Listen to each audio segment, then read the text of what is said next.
Welcome back to of the record. చక్రం తిప్పుతారనుకున్న వారు సైలెంట్గా ఉన్నారు ఎందుకు? ఈ విరామం దేనికి సంకేతం? కొత్త జెండా కోసం ఎజెండా సిద్ధం చేస్తున్నారా? మాజీలంతా కలిసి తాజాగా తెరపైకి వస్తారా? కొత్త వేదిక కోసం సీనియర్ల ప్రయత్నాలు మొదలయ్యాయా? తెర వెనుక అసలు ఏం జరుగుతోంది?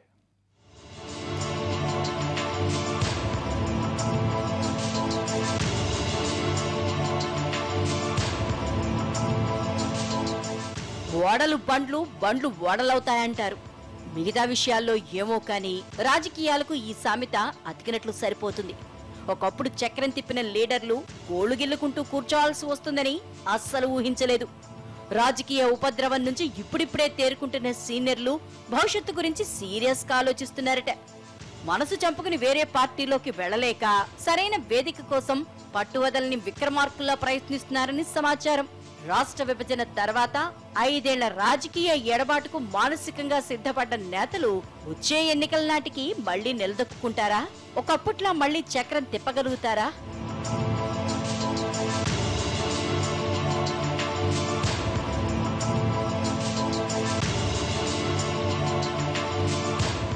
ఎవరికెవరూ తక్కువ కాదు.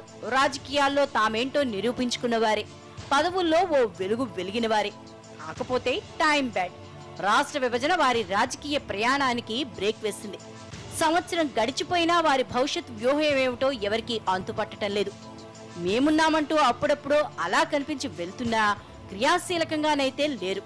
కొందరు నేతలు తప్పదన్నట్లు వేరే జెండాలు పట్టుకున్నా ఇప్పటికీ తటస్థంగానే ఉన్నారు ఉండవల్లి, సబ్బంహరి, హరీష్ కుమార్ లాంటి నేతలు. వారి రాజకీయ పయనంపై ఎన్నో ఊహాగానాలు వస్తున్నా ఇప్పటికైతే అంతా గప్చిప్.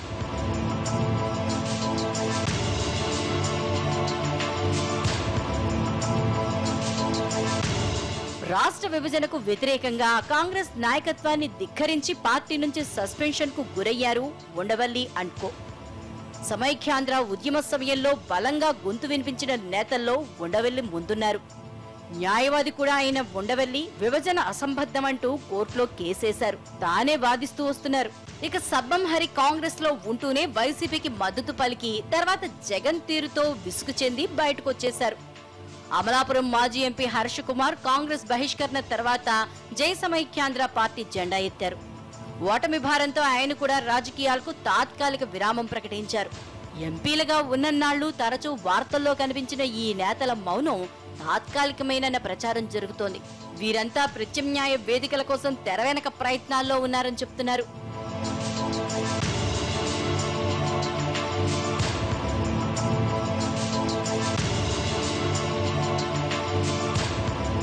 విభజనకు వ్యతిరేకంగా గొంతెత్తి కాంగ్రెస్ ను వీడిన నేతల్లో కొందరు వేరే దారులు వెతుక్కున్నారు.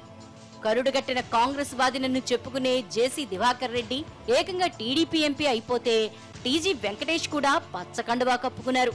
పీసీసీ అధ్యక్షుడిగా పనిచేస్తున్న బొత్స దాగుడు మూతల తర్వాత చివరికి వైసీపీలో చేరితే కన్నా లక్ష్మీనారాయణ ఓ అడుగు ముందుకేసి కాషాయ పార్టీ కండువా కప్పుకున్నారు. కాంగ్రెస్ నేపథ్యమున్న 3 మాజీ ఎంపీలు మాత్రం వచ్చే ఎన్నికల నాటికి తమకు బలమైన రాజకీయ వేదిక కోరుకుంటున్నారట.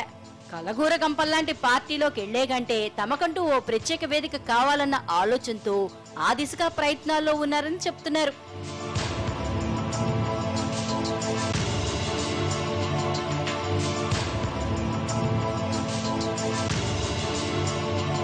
టీడీపీ, వైసీపీ, కాంగ్రెస్ పార్టీల్లో ఇమడలేకపోతున్న నేతలతో పాటు తటస్థంగా ఉన్నవారిని కలుపుకుని ఓ రాజకీయ పార్టీని తెరపైకి తెచ్చే ప్రయత్నాలు జరుగుతున్నాయనే ఊహాగానాలు ఊపందుకుంటున్నాయి.